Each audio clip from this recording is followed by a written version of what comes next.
Bem-vindos, alunos, para mais uma aulateca.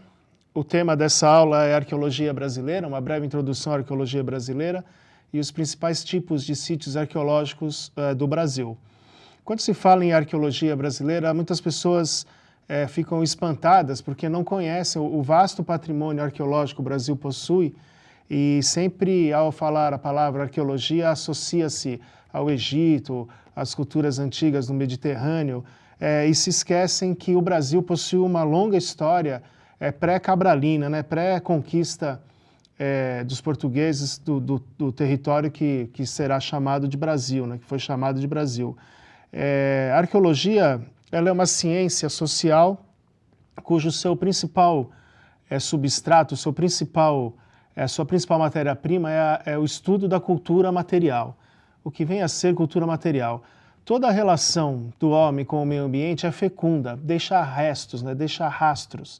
E esses rastros, né, esses restos materiais, é a matéria-prima com a qual o arqueólogo vai resgatar e tentar reconstituir a cultura desses povos criadores desses restos materiais. Muitas vezes esses restos são propositais, marcos territoriais, por exemplo, esculturas, por exemplo, artefatos, né, de vários tipos, são intencionais. Outros são aleatórios, são feitos em função desse contato com o meio ambiente. Então, um resto de fogueira, alguns restos de um trabalho de lascamento, de polimento de alguns artefatos, eles são depositados nos lugares de habitação desses grupos humanos e não foram deixados propositadamente, mas muitas vezes é de grande valia para o arqueólogo encontrar esses restos, porque demonstra o modo de vida desses povos do passado. No Brasil, nós temos seis grandes tipos de sítios arqueológicos em território nacional. O primeiro diz respeito aos grupos de caçadores-coletores. São chamados sítios líticos, né, que também são conhecidos como sítios do interior. Esses grupos caçadores-coletores, eles sempre foram de pequeno número, né, em função da atividade econômica que realizam, né? A caça e a coleta, elas são atividades não programáveis, né? Elas não possuem condições de sustentar um grande número de ocupantes de um mesmo grupo. Então, presume-se que eram grupos familiares, são nômades e em seu deslocamento pelo território de captação de recursos em busca de caça e alimentos para a sua sobrevivência. Nesses sítios arqueológicos, né, estão depositados, na maior parte das vezes, fogueiras, enterramentos e, às vezes, também pontas de flecha e algum material lítico usado para descarnar animais, por exemplo, raspadores, né, que são os principais substratos, né, que se encontram nesse tipo de sítio arqueológico. O segundo são os sambaquis, que são sítios construídos por grupos de pescadores e coletores, né, são considerados os primeiros habitantes do litoral do Brasil. O lugar de maior incidência desse tipo de sítio situa-se no litoral sul do estado de São Paulo, Iguape-Cananéia, e também em Santa Catarina, apesar de se encontrar sambaqui praticamente em toda a linha costeira do Brasil, com alguns hiatos, né? O Espírito Santo existem muito poucos, e no sul também, né? Bem no sul do Brasil. Esses sítios, eles são caracterizados por acúmulos de conchas, né? Você, ao olhar no sambaqui, ele parece um morro natural, só que ele é artificial.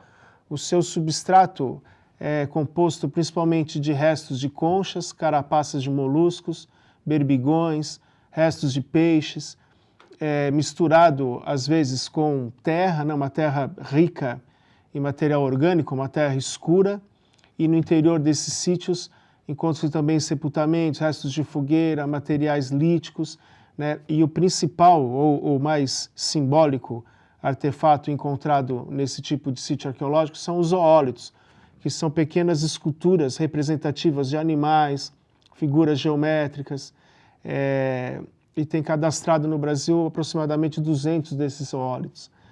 E em Santa Catarina, esses sambaquis às vezes chegam a ter alturas bastante significativas, alguns até com 30 metros de altura e diâmetro de quase 50, 60 metros.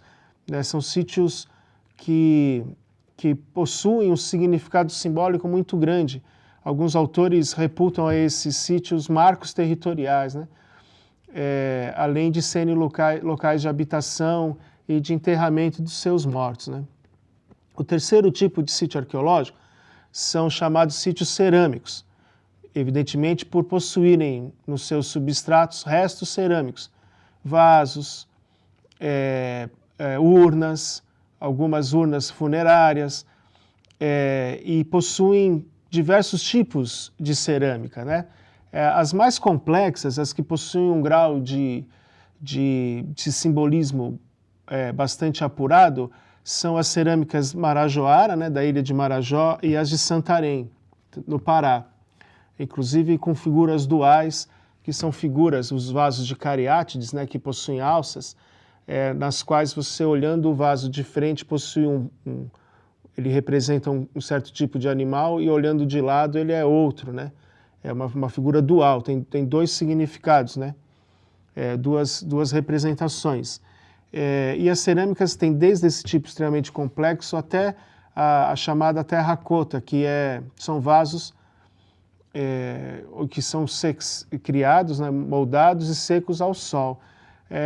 O fato interessante de saber em relação aos sítios cerâmicos é que a presença de cerâmica, muitas vezes, ou na maior parte das vezes, significa a presença de agricultura, né? Então, esses grupos que construíram esses sítios ou depositaram esses restos materiais, que são os sítios cerâmicos, eram horticultores, né?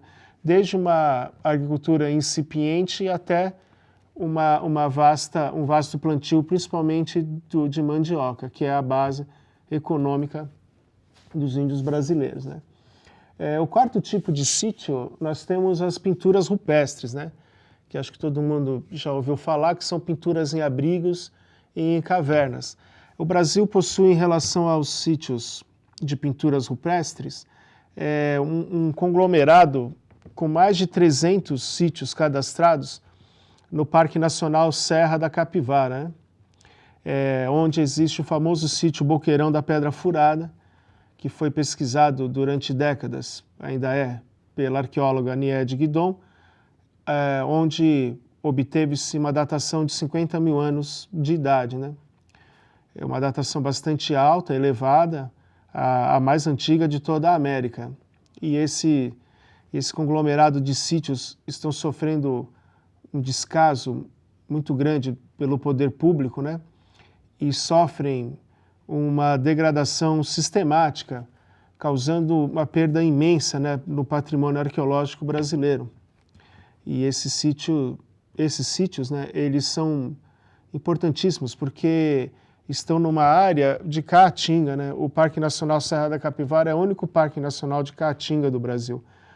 Então precisamos, né, o poder público precisa ver com melhor olhos, né, olhos melhores essa questão da preservação desses sítios, né, de pinturas rupestres que são patrimônio da humanidade, é tombado pela Unesco, né, esse conjunto de sítios, né. O quinto tipo de sítio arqueológico que nós temos são os sítios históricos, né. O que significa isso? São aqueles erguidos a partir do contato com os conquistadores. Então, os sítios históricos, eles englobam desde construções arquitetônicas, como engenhos, fortalezas, igrejas, né? Até restos de casarios, né? De edifícios históricos, né? E quando se fala nesse tipo de sítio, por ter o nome histórico, não se associa à arqueologia, mas a construção arquitetônica, ela também é um patrimônio cultural material. Logo, ela também faz parte do âmbito do estudo arqueológico, né? São sítios históricos. E o sexto e último tipo de sítio arqueológico, são os subaquáticos, né? Subaquáticos, que é qualquer resto material, humano embaixo d'água. Nós temos dois tipos principais: os naufrágios, né? Os naufrágios que são inúmeros na costa brasileira, e também algumas bases de alguns sambaquis que estão submersos, né, que caracteriza também um sítio subaquático. O trabalho de arqueologia no Brasil, para quem tem interesse na formação, ele se dá só em nível de pós-graduação. É uma ciência multidisciplinar, então permite um ingresso nesse estudo de qualquer pessoa que tenha uma formação variada, então historiadores, cientistas sociais, biólogos, físicos, geólogos, geógrafos, né? São áreas que têm de grande importância para o fazer arqueológico, então quem tem graduação nessas áreas são bem-vindos a fazer, e aí o curso ele se faz, né, apenas no mestrado e no doutorado, né, no Brasil. Então, espero que vocês tenham gostado dessa breve introdução da arqueologia, né, e até a próxima.